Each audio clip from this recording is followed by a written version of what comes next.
रसिक मुरारी जी के गुरुदेव धारंदा नामक स्थान में रहने लगे थे। वहां किसी भगत ने बहुत बानपुर नाम के गांव की जमीन उनके नाम कर दी थी संत सेवा के लिए। उन दिनों बानपुर में एक नया जो नवाब वो आया, वो बड़ा दुष्ट स्वभाव का था। उसने आकर देखा इतनी सुंदर लहलहाती अन्न की खेती और किसी की नहीं, किसकी है? बोले धारंदा में रहते हैं श्री श्यामानंद नाम के एक महात्मा, उनकी। वो दुष्ट तो था ही, आया आश्रम और बड़ा दुर्वचन बोला। नवाब था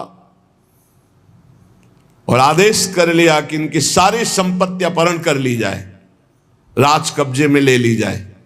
श्यामानंद जी ने विचार किया कि इस जमीन को कैसे छुड़ाया जाए, इससे तो बहुत से संतों का रोज भंडारा होता था। तो गुरु जी को अपने शिष्य की महिमा याद आई, रसिक मुरारी की। अब उसके यहां भेजा रसिक मुरारी जी को कि आप जाओ दुष्ट के पास। रसिक मुरारी जी जे भी चले तो उनके जो शिष्य जन थे उनको बड़ा भय हुआ। रसिक मुरारी जी के शिष्य जो थे वो नवाब की ही सेवा में कुछ पदरत थे, मुनीम जिसे कहते हैं, मुंशी मुनीम आदि पदों पे। उन्होंने देखा कि गुरुजी जा रहे हैं तो भारी अपमान कर देगा गुरुजी का, हो सकता है जान पर भी बात आ जाए, मरवा डाले। रसिक मुरारी जी को 3 दिन उन्होंने जबरदस्ती प्रेम से विवश करके अपने पास रखा। जब नवाब ने यह सुना कि 3 दिन तक हमारे भय से इन मुनीमों ने उनकी रक्षा की है रसिक मुरारी की, तो उन्होंने बुलाया उनको और कहा जाओ अपने गुरु को लिवा के लाओ, मैं देखता हूं कितना करामाती है वो। पालकी राजा की तरफ से रसिक मुरारी जी गुरुदेव के चरणों का ध्यान करके बैठ गए पालकी में। वो पहले से तैयारी की गई थी। हाथी को मदिरा पिलाकर मत वाले हाथी को बार बार वेद कर गुस्सा कर दिया गया था। कहार वहीं पालकी सामने ले गए जहां मत वाला हाथी आ रहा था, दहाड़ता हुआ चिघाड़ता हुआ। पालकी छोड़ी और भाग गए। हाथी के सामने कोई टिकना, पर आप बिल्कुल विचलित नहीं हुए। बड़ी चेहरे पर शांति है, कोई भय नहीं, मुस्कुराहट है। हाथी मत वाला चिघाड़ता हुआ आ रहा है, महावत बार बार अंकुश कर रहा है। नजदीक गए, ऐसे हाथ फेर दिया, कृष्ण कृष्ण कृष्ण बोलो, कृष्ण कृष्ण बोलो। और देखो तुम भगवान के अंश हो, तमोगुण स्वभाव धारण करके तुम हाथी योनि में हो। तुम्हारा हाथी स्वरूप नहीं, तुम तो भगवद अंश हो। ये क्रोध करना तुम्हें उचित नहीं है। ये तामसिक स्वभाव छोड़ो और कृष्ण बोलो, कृष्ण बोलो, कृष्ण बोलो। घुटने टेक दिए हाथी ने, मस्तक रख दिया रसिक मुरारी जी। और वो अपने महल की छज्जे से देख रहा था राजा बादशाह। देखते हैं ये मत वाला हाथी कैसे मारता है। ये जो आ रहे हैं इनके गुरु, देखते हैं इनमें क्या चमत्कार, क्या सामर्थ्य, आज हाथी के पैरों तले कुचलाकर इनको मार डालेंगे। रसिक मुरारी जी ने कहा कृष्ण कृष्ण कहो, कृष्ण कृष्ण कहो।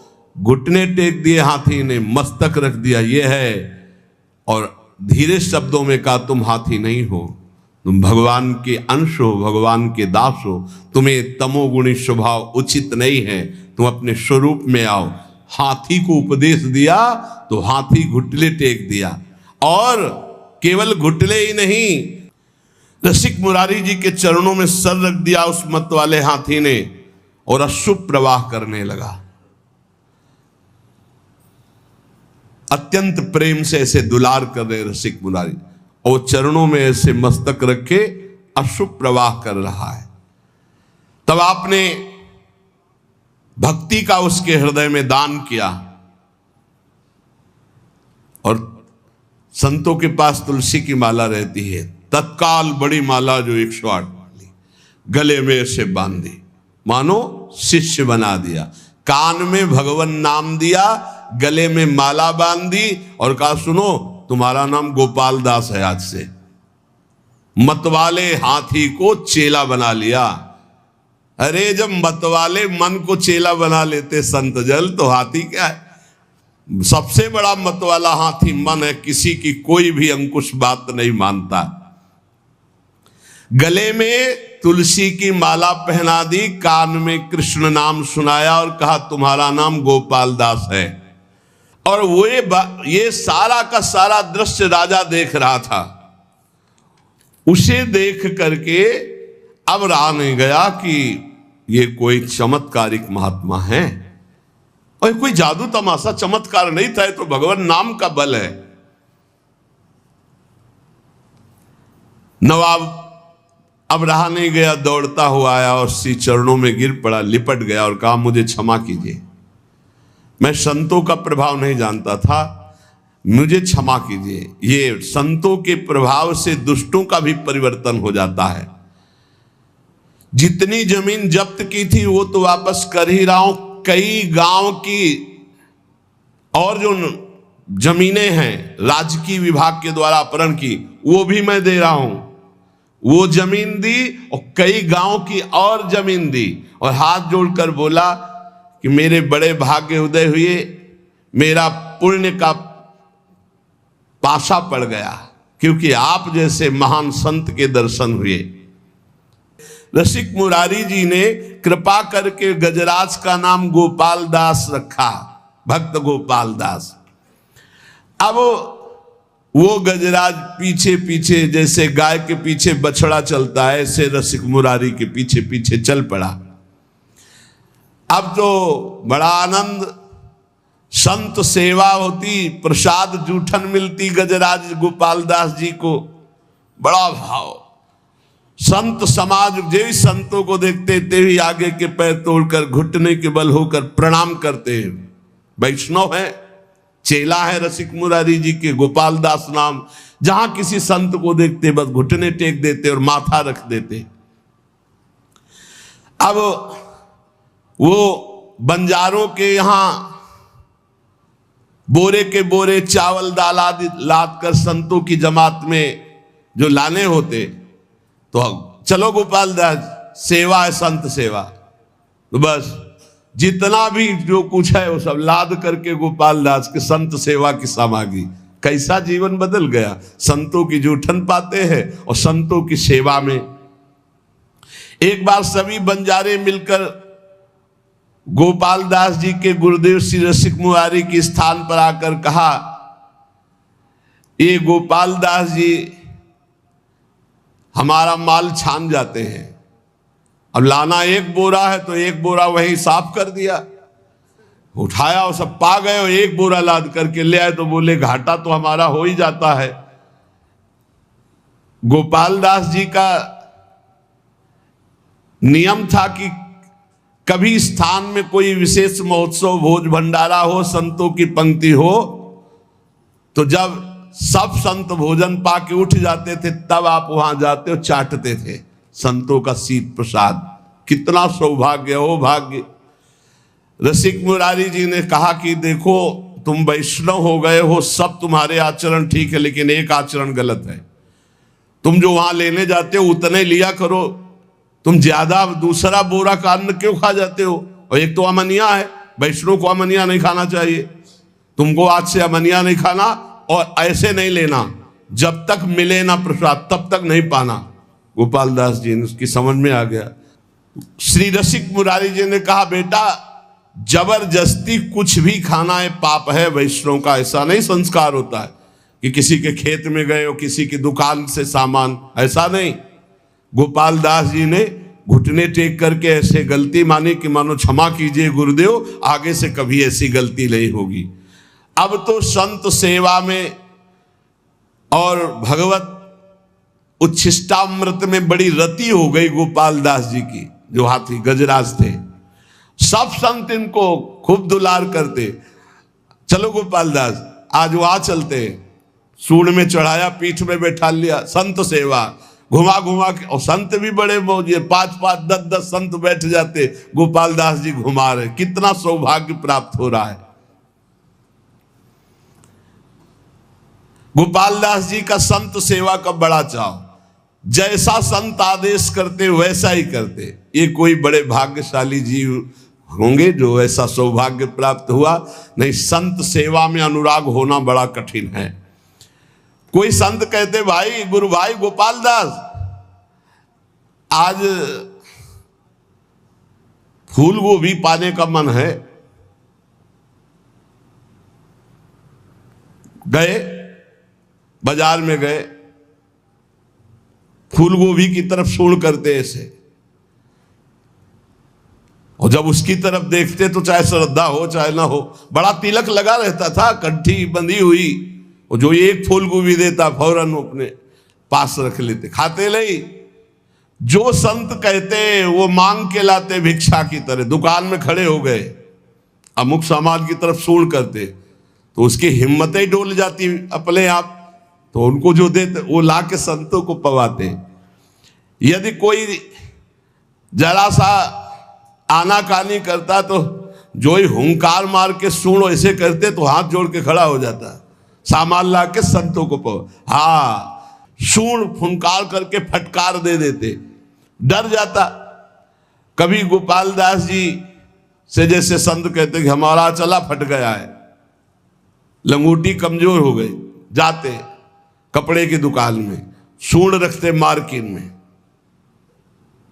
वो बेचारा कितना दें अब हम, कितना आपको दे, सूंड से ऐसे कह के पूरा बंडल उठाते पीठ में रख करके चले। रसिक मुरारी जी हिसाब पहुंचाते थे और गोपाल दास जी माल लाते थे।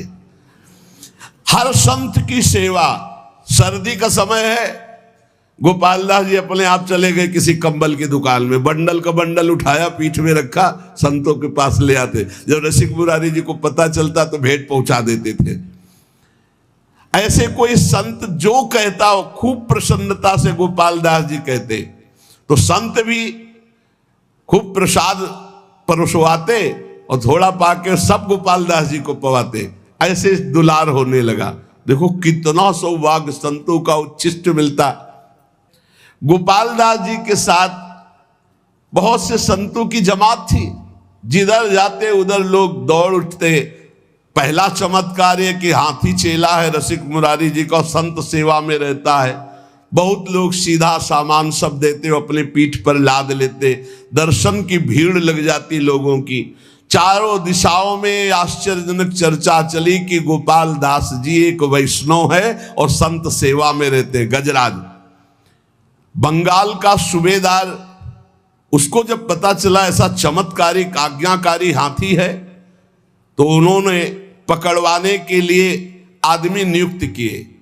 पर जो नजदीक आता तो अपने स्वरूप में आकर के दंड दे देते, सूंड में फंसा के दूर पटक देते।